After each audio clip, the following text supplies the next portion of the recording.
डांट कराया जाता है। और ये तीनों लोग जो पार्टिसिपेट उसमें किए थे 18 अक्टूबर को 18 अक्टूबर को डांट कराया जाता है। और उसमें 3 आयोजक हैं जो आपस में मिल गए हैं। 11 तारीख को ये लोग का एग्रीमेंट बनता है और ये लोग तीनों लोग आपस में मिल जाते हैं। मिलने के बाद डांट की प्रक्रिया होती है। जो आदमी अप्रैल के महीने में 63 दिन का मेला 1 करोड़ 3 लाख रुपया में लिया था, वो आदमी 73 दिन का मेला 73 दिनों का मेला मात्र 76 लाख रुपए में इस महीने में लिया है। जो पिछले लिया था वही आदमी लिया है, जो मिली भगत के कारण। इसमें सरकार का राजस्व का गबन किया गया है गेमिंग के माध्यम से। उसके बाद हमको पता चला, हम बहुत तरह के मेला करते रहते हैं।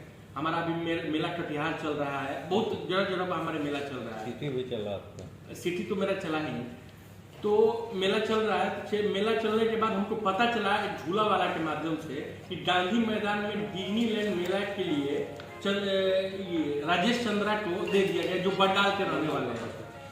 जो बंगाल के रहने वाले हैं उन्होंने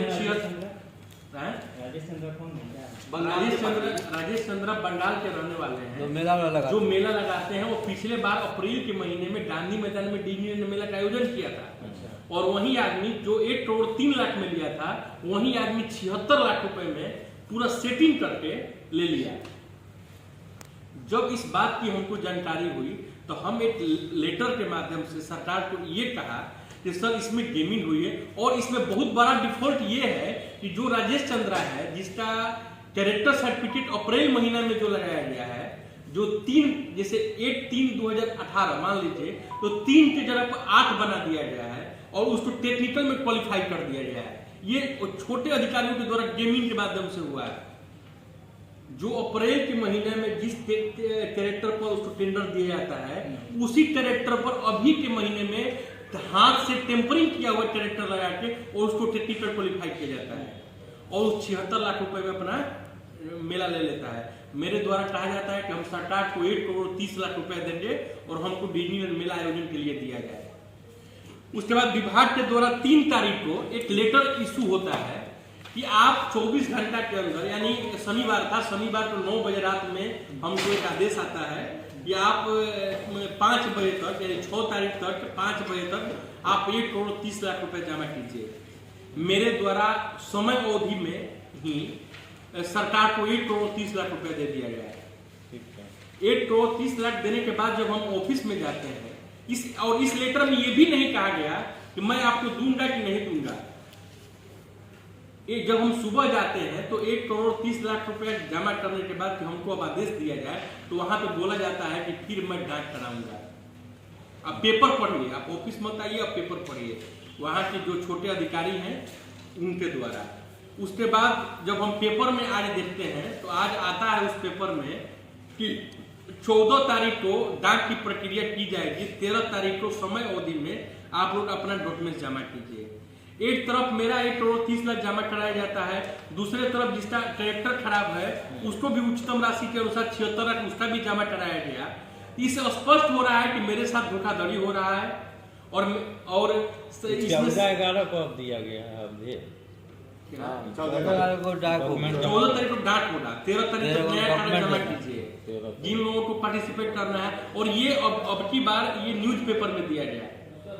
पीछे कोई न्यूज़पेपर में कोई सूचना नहीं आई, वो ऑफिस कार्यालय के गेट पर लगा। जिसका सेटिंग रहता है उसको पता चल जाता है।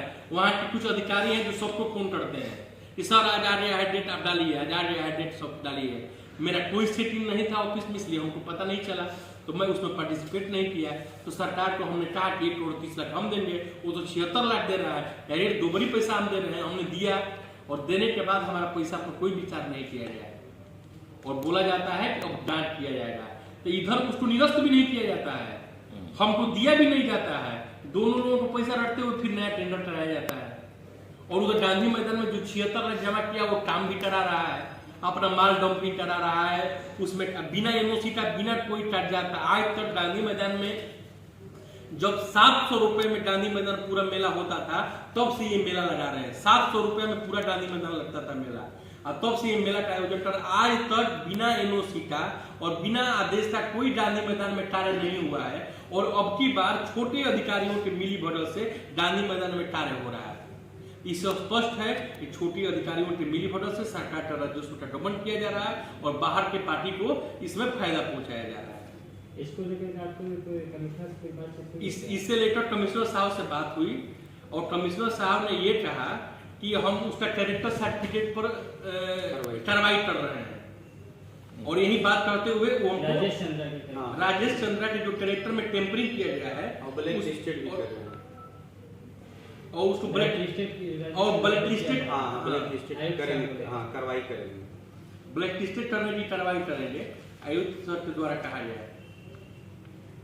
लेकिन इसमें डीएम साहब और कमिश्नर साहब को, दोनों लोगों को वहां के छोटे अधिकारियों के द्वारा कन्वेंस किया जा रहा है और पूरा फाइल को उनको बताया नहीं जा रहा है। फाइल के बारे में यदि साहब के द्वारा यदि फाइल को स्पष्ट रूप से पढ़ा जाए तो स्पष्ट हो जाएगा कि इनके साथ धोखाधड़ी हो रहा है। तो 14 से पहले कार्रवाई करेंगे उनके कैरेक्टर को लेके, या क्योंकि 14 को बोले थे कि कार्रवाई करेंगे, ये नहीं बताए थे कि कब कार्रवाई करेंगे। आप लोग मिले थे कमिश्नर से? कल मिले थे। जब 14 को आपका नियम से निकल जाएगा, जब लॉक हो जाएगा तो फिर इसका कार्रवाई करने का तो पहले तो क्या है कि हमको जो उस कैरेक्टर जो पहले जो टेम्परिंग किया हुआ है, जिस पर वो क्वालिफाई हुआ था और 76 लाख रुपए उसका जमा है, उसका तो पहले सबसे पहले कैरेक्टर जब्त होकर ब्लैक लिस्टेड होना चाहिए उसका, क्योंकि सरकार के साथ धोखा कर रहा है। वो कैरेक्टर सर्टिफिकेट पर जाली करना ये बहुत बड़ी अपराध है।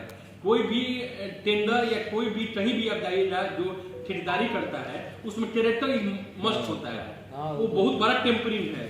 और ये टेम्परिंग सरकार के अधिकारियों के मिली भगत के द्वारा किया गया है, ये नहीं कि उसके माध्यम से किया गया है। कमिश्नर साहब से जो आपकी वार्ता हुई है जिसको ब्लैक लिस्टेड किया जाएगा, तो ये क्या फोन पर हुआ है या नहीं मिल के हुआ है? मिल के हुआ है। हाँ जी मिल के हुआ, मतलब मौखिक आश्वासन दिया है। मौखिक आश्वासन दिया गया है कि उस पर कार्रवाई करेंगे, आप आपत्ति कीजिए, हम कार्रवाई करेंगे। कोई प्रूफ नहीं है हमारे पास, कोई प्रूफ नहीं है और पूरा सपोर्ट उस पर किया जा रहा है। तो जो 76 लाख रुपए जमा किया है उसको मतलब उसको ब्लैक लिस्टेड नहीं किया गया, उसका आदेश कैंसिल नहीं किया गया, पूरा आदेश कैंसिल नहीं किया जाता है। जो 76 लाख में काट हुआ है उसको तो सबसे पहले नियम आपका था कि 76 लाख टेंडर के पहले ग्राउंड को खाली करवाया जाए।